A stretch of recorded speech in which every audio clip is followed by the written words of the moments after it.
회계관리 1급 세무회계편 더 시작해보도록 할 건데요.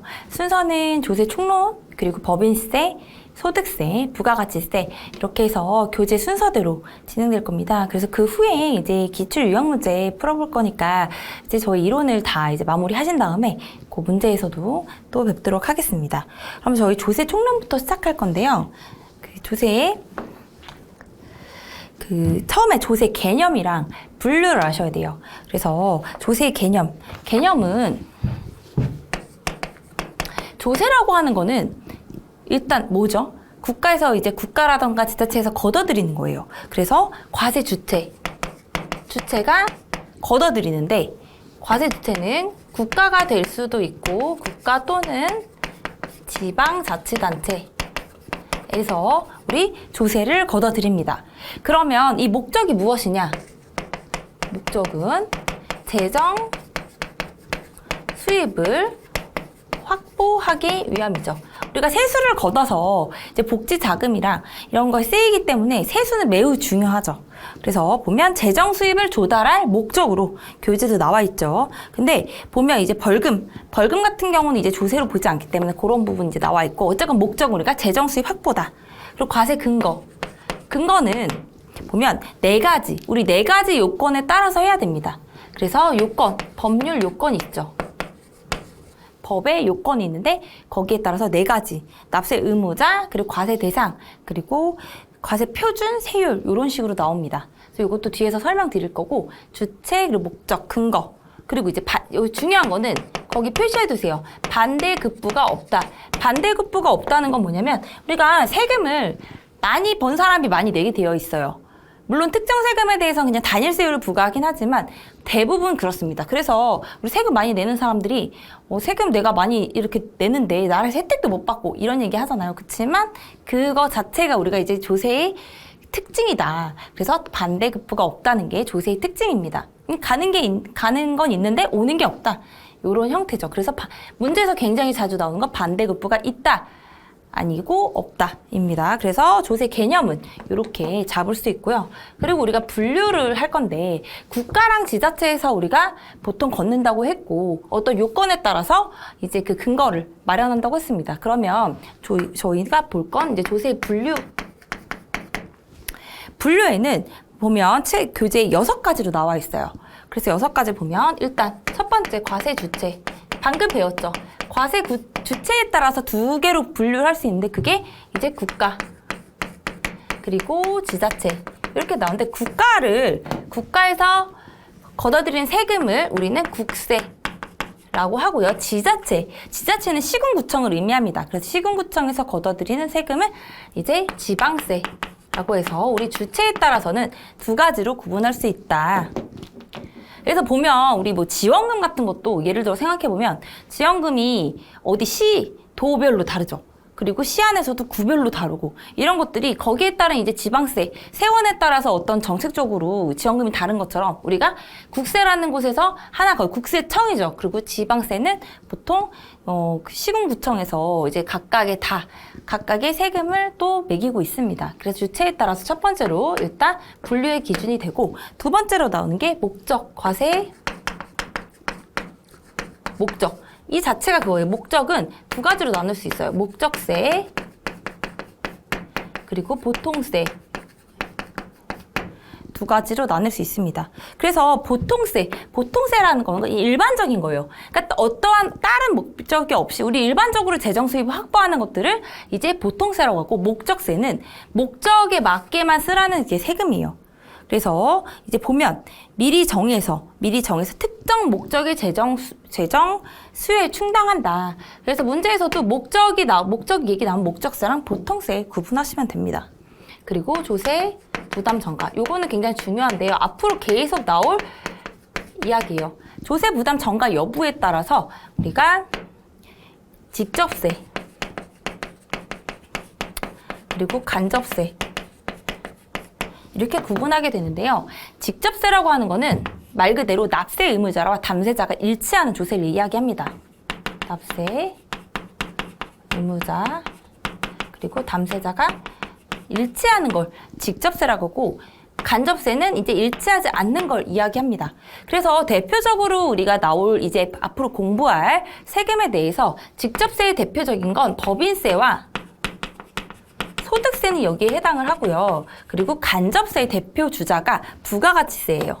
그래서 간접세의 대표 주자는 부가가치세. 지문에서 굉장히 많이 나오기 때문에 우리가 잘 알아두셔야 돼요.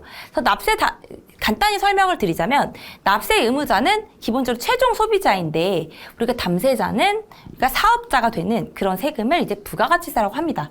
왜냐면 우리가 물건 살 때 부가세가 보통 붙어 있는데 그거를 우리가 음식점에서 카드 긁을 때 거기다 계산을 해주죠. 그렇지만 세금 누가 낸다? 그 사업자들이 낸다. 그래서 그런 개념에서 원래는 최종 소비자가 납부를 해야 되지만 그 부분을 이제 담세자가 다른 사업자들이 낸다. 이런 개념으로 잡으시면 되겠습니다.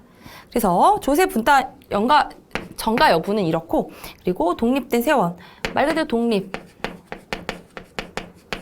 세원에 따라서 우리가 독립세 라는 게 있고 부가세라고 해요. 부가세. 부가가치세가 아니라 부가세예요. 말 그대로 플러스 알파 세금이에요. 내가 어떤 세금이 나와서 그걸 냈는데 플러스적으로 그 세금에 그냥 따라붙는 그냥 어미와 새끼 약간 이런 개념이죠. 그래서 플러스 알파적인 세금을 부가세라고 합니다. 그래서 독립된 세원이 없이 다른 조세에 부과되는 조세에서 대표적인 게 교육세 그리고 농특세라는 게 있습니다. 그래서 우리가 뭔가를 취득했을 때 따라붙는 약간 세금이에요. 취득세는 독립세라고 하면 거기에 따라붙는 세금이다. 그래서 독립세원 유무에 따라서 그렇게 되고 과세표준 단위에 따라서 되는 것들이 우리가 종가세 그리고 종량세 이거는 구분하기 쉬우시죠? 왜냐면 이건 가격에 따라서 되는 거고 이건 수량에 따라서 과세표준 단위로 구분한다. 나와 있고 그리고 담세 능력. 담세 능력이라고 하는 건 이것도 우리가 앞으로 배울 세금에서 굉장히 중요합니다. 담세 능력에 따라서 인세,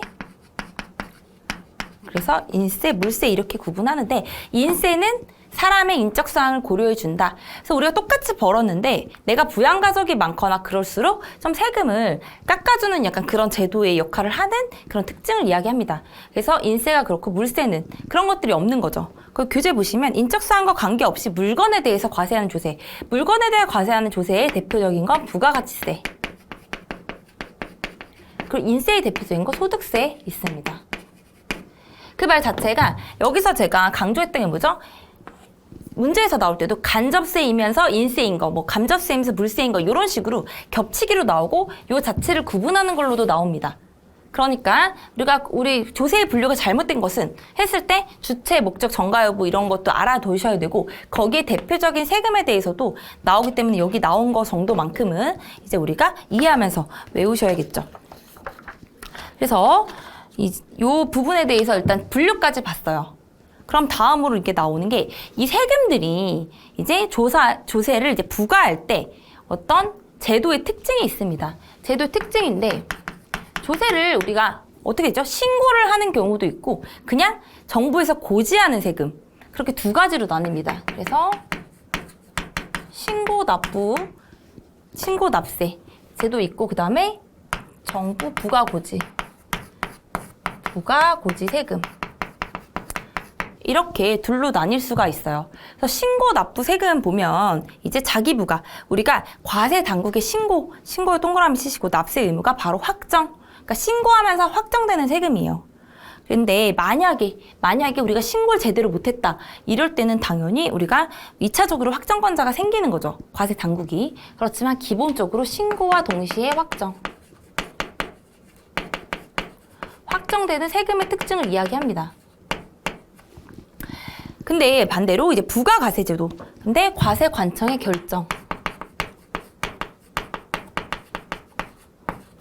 결정해서 부과하는 거예요. 갑자기 아무런 신고하는 것도 아닌데 이제 그 정부에서 갑자기 고지서 날라오는 거죠. 그래서 이게 두 가지 세금의 특징으로 나뉘는데요. 이제 보면 별다른 그 행정처분 없이 그냥 확정된다. 여기가 중요한 거고 이거는 과세관청의 결정권자가 누구한테 있느냐 요 얘기입니다. 근데 이제 밑에 표가 중요합니다. 그래서 적용 세목이 있어요. 적용 세목의 대표적인 거 우리가 앞으로 배울 법인세 그리고 소득세, 그리고 부가가치세, 그리고 개별 소비세, 뭐 주세 이런 것들인데 이게 대표 주자. 왜냐면 우리 공부할 때 이렇게 세 개가 뒤에 나올 건데 정부에서 부과되는 거 우리 따로 공부하거나 그럴 필요 없겠죠. 신고를 제대로 할 수 있도록 우리는 그 부분에 대해서 공부를 하고 이제 시험을 보는 거고, 정부에서 부과하는 거는 우리가 나중에 이게 이의 신청을 하고 싶다 그러면은 이제 어떤 법을 찾아서 하면 되지만, 이 신고납세 의무처럼 우리가 어떤 의무를 이제 중시하는 게 아니기 때문에 이런 부분들이 이제 결정하는 세금에 해당합니다. 그래서 대표적인 게 상속세, 증여세, 그래서 종합부동산세 이런 것들이 해당을 해요. 그러니까 상속세랑 증여세는 좀 특징적으로 우리가 신고는 하거든요. 신고는 하지만 결국엔 정부 부가 고지가 이제 확정해 주는 거예요. 그래서 우리가 신고는 하되 나중에 상속세 같은 경우 이제 조사가 많이 나오는데, 그럴 때 정부의 결정에 의해서만 확정이 되는 세금이다. 그래서 우리가 신고하는 것만으로도 확정할 수가 없는 세금의 종류입니다. 그래서 요거 적용 세목에 이제 동그라미 이제 치시고 형광펜 칠해두세요. 그래서 보면 확정의 절차는 이제 신고할 때, 신고라는 말이 중요하다고 했죠. 신고와 동시에 신고서 당을 제출해야 되고, 그리고 이제 여기는 결정하는 거기 때문에 그 도달 우리가 효력 발생 시기를 보면 신고서를 제출할 때 제출 시에 확정되는 거고, 여기 같은 건 통지서가 도달이란 말도 중요합니다. 그 도달에 동그라미 또 치시고, 이제 도달할 때 우리가 그게 이제 효력이 생긴다. 그 얘기가 이제 나와 있는 거죠. 그래서 부가고지 세금, 신고납세, 그리고 부가과세. 그래서 여기 보면 신고과세, 신고납세, 그리고 부가과세. 뭐 같은 말이에요. 중요한 건 뭐죠? 신고랑 부가라는 얘기죠.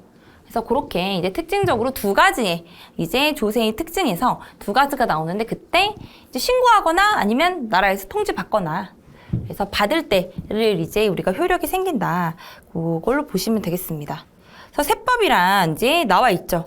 국세징수법, 그리고 뭐 조세특례 제한법, 그리고 조세법 처벌법 이런 것들을 이제 말하고, 그 후에 우리가 개별세법, 각 개별 세법들을 이제 세법이라고 하고요. 그리고 이제 뭐 국세기본법이라고 하는 것들은 이제 세법의 용어는 이제 포함하지 않는다. 그리고 세원은 당연히 법인의 소득이 될 것이고, 그리고 소득세는 이제 개인의 소득이 됩니다. 근데 개별 소비세 같은 경우는 특정 물품의 소비가 된다. 그리고 아까 여기서 요건에서 네 가지 있었죠. 이제 납세 의무자와 과세 표준, 그리고 과세 기간, 세율. 이제 여기서 빠진 거는 과세 대상이에요. 이제 과세 대상. 그래서 법 요건에서 우리가 납세 의무자, 누군가가 납세하도록 하는 의무자가 지정돼 있겠죠. 그리고 과세 대상, 어떤 거에 대해서 납부하느냐. 그리고 여기 과세 표준, 그리고 세율. 이 네 가지가 중요시 여겨지는데, 또 하나 이제 중요한 것들은 과세 기간도 있겠죠. 언제부터 언제까지 잘라야 우리가 세금을 측정할 수 있죠. 그래서 각 세법마다 과세 기간이 정해져 있습니다. 그래서 그런 부분들 이제 나와 있는 거고요. 그리고 이제 또 중요한 게 저희 이제 국세 부과의 원칙에서 보시면 네 가지가 있어요. 그래서 여기까지 일단 기본적인 특성이었다고 하면, 이제 본격적으로 이제 조세에서 이제 국세 부과의 원칙이라는 게 나옵니다. 그래서 국세 부과의 원칙을 보면 네 가지예요. 네 가지. 부과를 하게 될 때 어떤 원칙에 따라서 우리는 국세를 걷어들여야 되느냐. 그래서 첫 번째로 나오는 게 실질과세 원칙입니다. 실질과세. 그리고 두 번째로 나오는 게 신의 성실의 원칙에 따라야 한다. 그리고 또 뭐 있을까? 근거과세 원칙에 따라야 되고, 우리가 세법에 따라서 어떤 감면해 주는 것들이 있습니다. 그래서 조세, 감면의 사후관리. 요 원칙에 따라서 우리는 국세 부과의 원칙을 네 가지로 규정하고 있어요. 그럼 보시면 이 실질과세의 원칙에서 우리가 중요하게 표시해야 될 거, 법적 형식이나 외관에도 불구하고 그 말이 중요해요. 형식 또는 외관에도,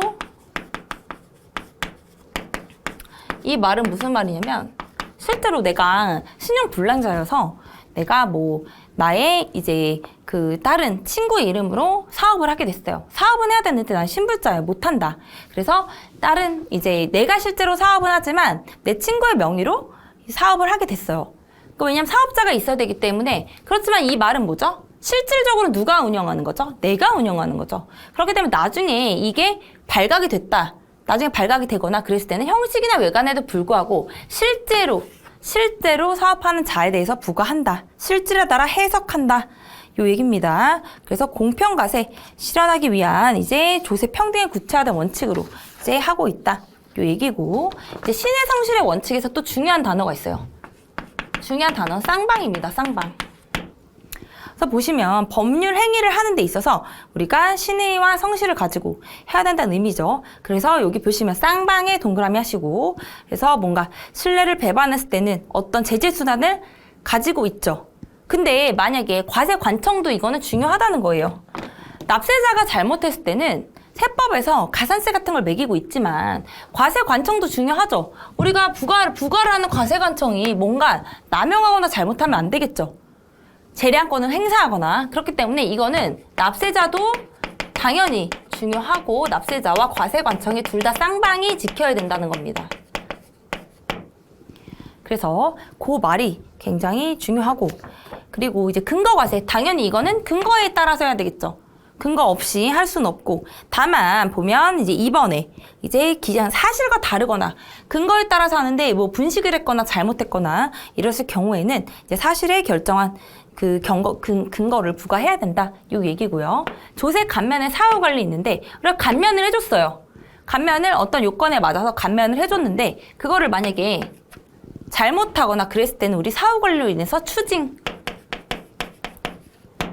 나올 수 있다. 그래서 보면 이제 이번에 납세 의무자가 감면 받은 후에 이제 어떤 요건을 어겼다 이랬을 경우에는 우리가 감면을 취소하고 추징할 수 있다. 그 추징의 동그라미. 그래서 국세 부과의 원칙은 결국 뭐죠? 둘 다한테 적용되는 규정인데 이제 세법 적용의 원칙이라는 것들이 있는데 자세히 나오지는 않았지만 세법 적용의 원칙에 있어서는 이거는 과세관청이 요구되는 겁니다. 조세는 어떤 이런 특징을 갖고 있는데 우리가 이거는 다 같이 지켜야 된다. 다 같이 지켜야 되는 거고, 과세관청에는 세법 적용의 원칙에 뭐 소급과세를 금지한다거나 그리고 뭐 재량권을 남용하지 말아야 된다. 이런 식으로 세법 적용의 원칙. 그래서 그런 것들은 과세 당국에만 적용된 규정이다. 이 정도 이제 알아두시면 되겠습니다. 그렇다면 이렇게 납세자와 과세관청이 신의 성실의 원칙에 따라서 우리가 신고를 하거나 부과 결정을 하게 되어 있는데 그럴 때 납세자한테는 어떤 제재가 있다고 했죠. 거기서 무시무시한 게 이제 가산세입니다. 뭔가를 안 했거나 아니면 잘못했거나 아니면 뭔가 의무를 또 불이행했다. 그런 내용인데 그래서 어떤 의무가 중요하죠. 가산세의 기초적인 건 의무를 이행하지 않았을 때 나오는 거기 때문에 그래서 행정벌적 성격을 띠고 있다. 그래서 위반한 자에 대해서 가산세를 부과할 수 있는데 이제 보통 보면은 거기 줄거 놓으세요. 일반적인 가산세는 이제 개별 세법에서 다 규정을 하고 있어요. 그치만 이런 개별 세법을 벗어난 범위라던가 그거에 대해서 우리 헌법 같은 거 있잖아요. 법으로 치면. 그런 것들이 이제 통칭해서 우리가 갖고 있는 어떤 기본적인 가산세 틀이 있어야 되기 때문에 거기서 가산세를 규정하고 있다. 그래서 그런 것들은 이제 공통사항이기 때문에 이제 국세기본법이라 해서 이제 지정하고 있는데 그 종류에는 무신고 가산세 그리고 과소신고나 아니면 뭐 초과환급 더 많이 환급받은 거죠. 얘는 덜 내거나 그랬던 거. 그래서 초과환급 같이 보면 되고 그리고 납부지연 그리고 원천징수 의무 불이행 요 종류 가 네 가지가 있습니다. 요 네 가지가 있는데 보시면 가산세 종류에서 무신고. 그래서 무신고 했을 때 가산세율을 보세요. 가산세율이 무신고에 일반적으로 신고를 언제까지 해야 돼요? 우리 과세 기간 정해져 있다고 했죠. 과세 기간이 정해져 있다 했었는데 그 기간 안에 우리가 못했어요. 못했다 그러면 그걸 이제 무신고라고 보는데 무신고에 대표적으로 안 했을 때 나중에 했을 때는 세금이 이제 20%의 가산세율이 있습니다. 근데 잘못 신고한 거예요. 그럼 신고는 하긴 했는데 뭔가 잘못된 거죠. 그럼 조금 더 낮춰줘야겠죠. 그 10% 갖고 있어요. 그런데 이게 일반적인 경우고 부당 행위를 저질렀을 때 부당하게 무신고했다. 부당하게 신고 안 했다. 있을 때는 40%를 적용합니다. 근데 부당했을 때는 조금 신고해서 똑같이 40%를 적용해줘요. 그래서 보시면 부정행위 있을 때는 40% 나와 있죠. 그래서 뭐 여객거래에서는 과소신고 60%라고는 하는데 그거는 이제 거의 이제 뭐 문제에서 출제되지 않고 우리가 일반적인 거 20% 부당은 똑같이 우리가 일반이든 무신고든 과소신고를 똑같이 적용한다. 이 정도 있고 납부 지연 가산세는 1일에 신고도 안 했지만 당연히 납부도 안 했겠죠. 그렇기 때문에 신고를 안 했을 때는 이 두 가지를 같이 붙습니다. 1일에 만분의 2.2만큼 이렇게 이제 지연일수에 따라서 들어가고 다만 이제 체납분이 있어요. 체납은 그냥 기본 무조건 3% 깔고 갑니다. 이제 납부 안 한 거에 체납분은 3%의 가산세가 이제 붙는다. 그래서 150만 원 미만인 경우에는 이제 가산세 그 지연일수 가산세 적용하지 아니한다고 하는데 어쨌건 체납분의 3% 정도도 알아두셔야 돼요. 그리고 납부 고지분 같은 경우는 주 2를 보세요. 그래서 미납세액이 기본적으로 체납분이랑 비슷하게 보는 거죠. 의무 불이행했기 때문에 여기 보면 미납세액 곱하기 3% 간 상태에서 다시 미납세액의 일수 곱하기 만분의 2.2 이렇게 된다는 거죠. 그래서 그거랑 비교하는 게 이제 미납세액의 50% 이제 해서 미니멈. 그러니까 원래 이렇게 가는데 이제 최대 여기까지가 이제 한계라는 거죠. 그러니까 너무 많이 부과할 수는 없잖아요. 그러니까 0.5% 그러니까 0.5% 50%까지는 우리가 맥시멈 기준을 두는 거죠. 그래서 기본적으로 여기다 들어갑니다. 그래서 그 부분이 이제 나와 있다. 그래서 뭐 법정이 만약에 여기서 말하는 기간, 여기서 일수라고 하는 기간은 다음 날부터 예를 들어 5월 말까지 신고하는 거였어요. 그럼 기간 계산은 6월 1일부터 이제 납부일까지 납부 고지일까지 해당하는 금액이고요. 그리고 이제 150만 원 미만일 때 얘기 나와 있었고 그래서 이런 것들은 통상적으로 모든 법에서 다 나오는 겁니다. 법인세 신고를 안 했다. 그럴 때도 이런 게 붙고 소득세 신고도 마찬가지, 뭐 부가세도 마찬가지. 그래서 이런 부분을 가산세율 정도는 다 알아두셔야 되는 거죠. 그래서 이런 가산세들이 있다는 이야기고 이제 그 다음 장 보시면 우리나라 조세 체계가 나와 있어요. 이거는 표로만 볼게요. 보면 문제에서 많이 나오기 때문에 잘 보시면 조세에서 어떻게 나눴었죠? 우리 처음에 국세, 지방세로 나눴죠. 그리고 나눈 상태에서 이제 내국세 그리고 뭐 보통세, 목적세로 나눴는데 여기서 중요한 건 이제 직접세랑 간접세가 나옵니다. 그래서 직접세의 대표적인 거 소득세, 법인세, 상증세, 종부세 이렇게 나오고 간접세라는 건 원래 내가 내야 되는데 누군가 대신해서 내주기만 하는 거예요. 내가 납세 의무자긴 하지만 그래서 그런 거에 대표적인 게 부가가치세 그리고 뭐 개별 소비세, 주세 뭐 이런 것들이 있고요. 그리고 이제 국세에서 우리 부가세라고 했죠. 독립세와 부가세 구분할 때 독립된 세원 없이 부과되는 조세가 교육세, 농특세 있다고 했고요. 그리고 이제 보통세의 대표적인 것도 이제 취득세 이런 거 알아두시면 되고 목적세에서 보면 이제 지역자원시설세랑 지방교육세, 그래서 목적세 두 가지. 우리 보면 종류가 많은 것보다 적은 걸 외워두는 게 OX 가르기 쉽죠. 그래서 목적세 두 가지 알아두시고, 그리고 부가세라고 나와 있는 부분, 교육세, 농특세 이 정도 이제 알아두시면 문제에서 뭐 기역, 니은, 딕에서 골라라, 옳은 거 골라라 이렇게 나오기 때문에 어려움 없이 이제 문제 푸실 수 있겠습니다. 그래서 저희 이제 조세 총론에 대해서 한번 이제 끝이 났어요. 이미 조세 총론에서 한두 문제는 나오기 때문에 여기서도 이런 내용들만 다 알고 계시면 한두 문제 이따 맞추시는 거겠죠. 그래서 조세 총론까지 받고 이제 본격적으로 이제 세금에 대해서 들어가 보도록 하겠습니다. 그러면 처음에 첫 번째로 공부할 게 뭐라고 했죠? 총론 다음에 우리 법인세라고 했어요. 법인세라는 거는 법인에 부과되는 세금이에요. 일반적인 주식회사 같은 거 생각하시면 됩니다.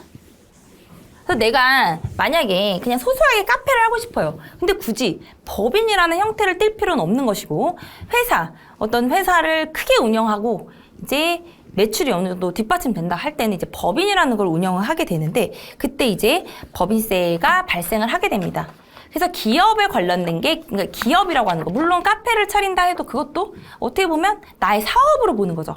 기업이라보다. 그래서 그거는 보통 소득세에 연결되는 개념이라고 하면 우리는 이제 첫 번째로 큰 거부터 봐야겠죠. 그래서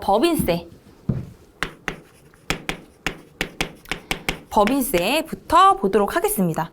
그럼 보면 여기서 법인세의 종류가 있어요. 법인세 종류는 총 4가지로 나뉩니다. 4가지. 4가지로 나오는데 첫 번째로 각 사업연도 소득. 매년 발생하는 소득에 대해서 1년을 초과하지 않는 범위 내에서 우리가 각 사업연 소득은 일반적으로 다 나오는 소득 금액입니다. 그리고 두 번째로 나오는 건 토지 등 양도소득이라는 게 있습니다. 근데 법인에서도 어떤 부동산을 보유할 수 있죠. 근데 개인의 부동산 같은 경우는 양도소득이라고 해서 엄청나게 고율의 과세까지 갈 수 있어요. 근데 법인은 우리가 세율이 그만큼 좀 혜택이 있어서 그 부분에 추가적으로 걷어들인 세금을 토지 등 양도소득이라고 합니다. 그리고 법인은 잘 안 돼서 청산하게 됐어요. 그때도 이미 쌓여있는 잉여금이라는 거나 이런 부분에서 청산소득이라는 게 발생을 하고, 그 다음 나오는 게 이제 미완료 소득. 이제 종류를 알아두셔야 되는 거기 때문에 미완료 소득의 아주 깊은 개념까지 이해하지 않으셔도 돼요. 상호 출자 제한 집단 이런 데서 나오는 거기 때문에 일단 우리가 종류는 4가지가 있다. 그래서 보면 순자산 증가에 각사 부과하는 각사합연도 소득, 그리고 추가적으로 과세하는 거 플러스 알파 세금, 플러스 알파, 그리고 청산소득, 그리고 우리는 미완료 소득을 갖고 있다. 일정 금액을 투자하게 돼 있는데 그런 것들 쓰이지 않았을 때 이건 미완료 됐다 해서 이제 부과하는 세금입니다. 그래서 보면 세율 보세요. 세율이 9%. 우리가 알아둬야 되는 9%부터 24%까지 올라가는데 보통 9%랑 19% 정도 알아두시면 돼요. 그리고 여기 보면 등기자산은 10% 혹은 20%에 해당하고 미등기에 대해서는 40%. 아까 우리 가산세 볼 때도 40%, 만약에 등기를 해야 되는데 미등기 했기 때문에 40% 보는 거고, 그 다음에 미완료 소득 여기는 20%. 그 나머지 청산소득도 똑같습니다.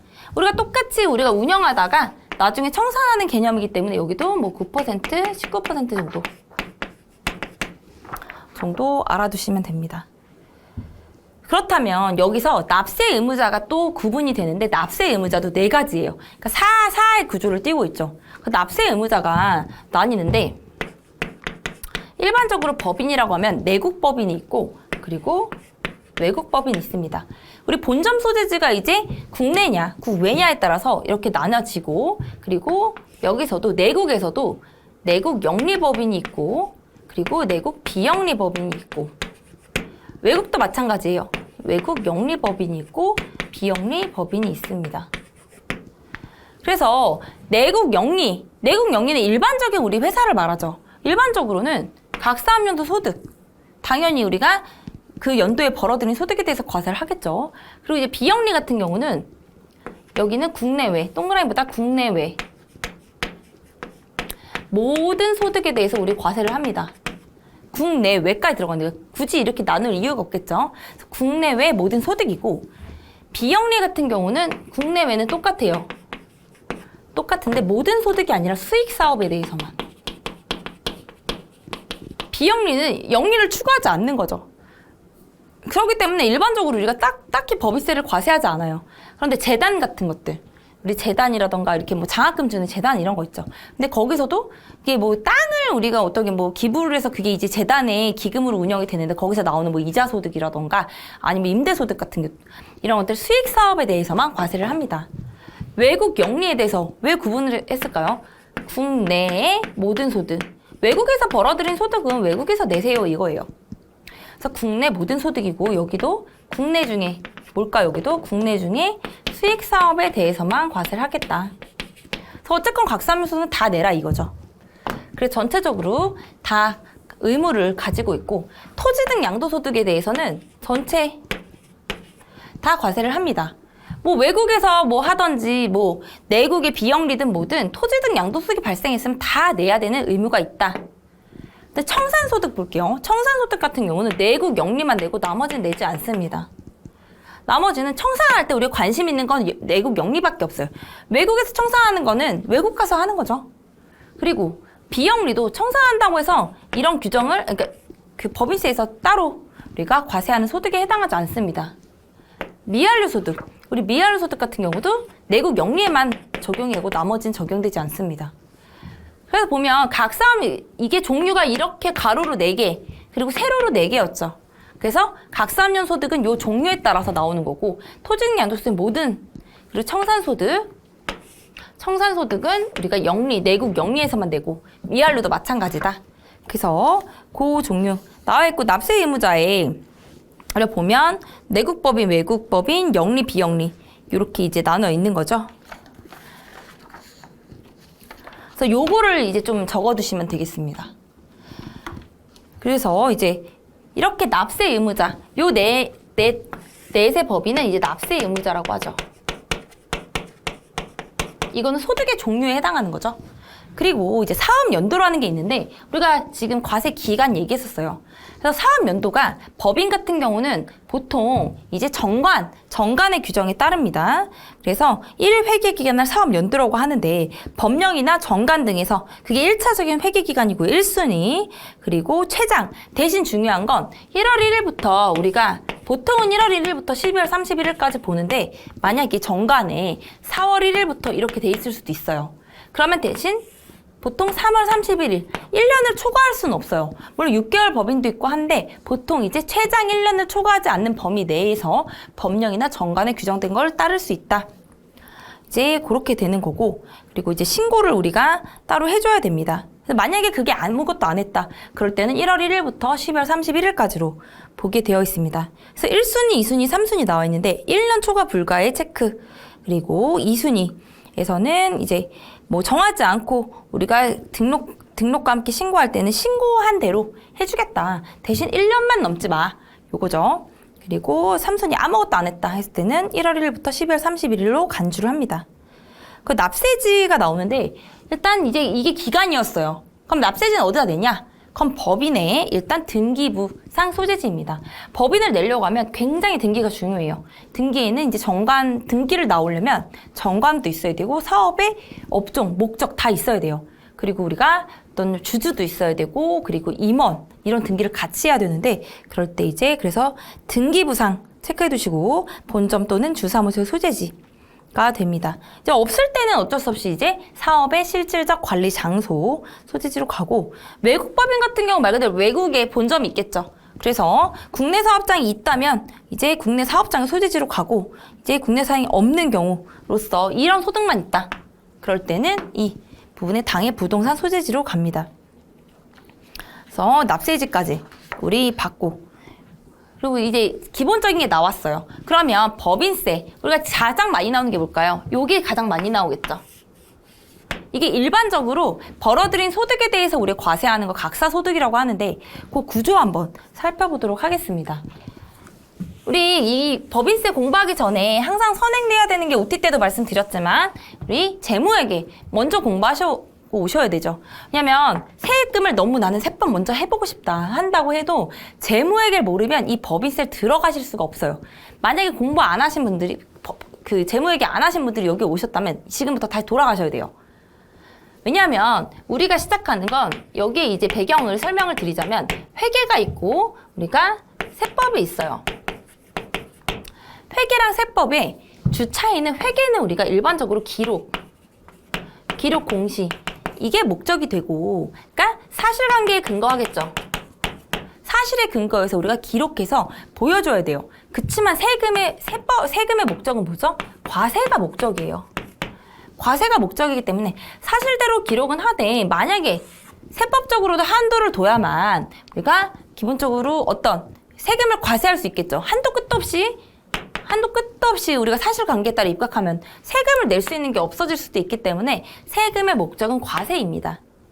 그래서 이 계산 구조가 나오게 되는데, 시작이 처음에 당기순이익이에요.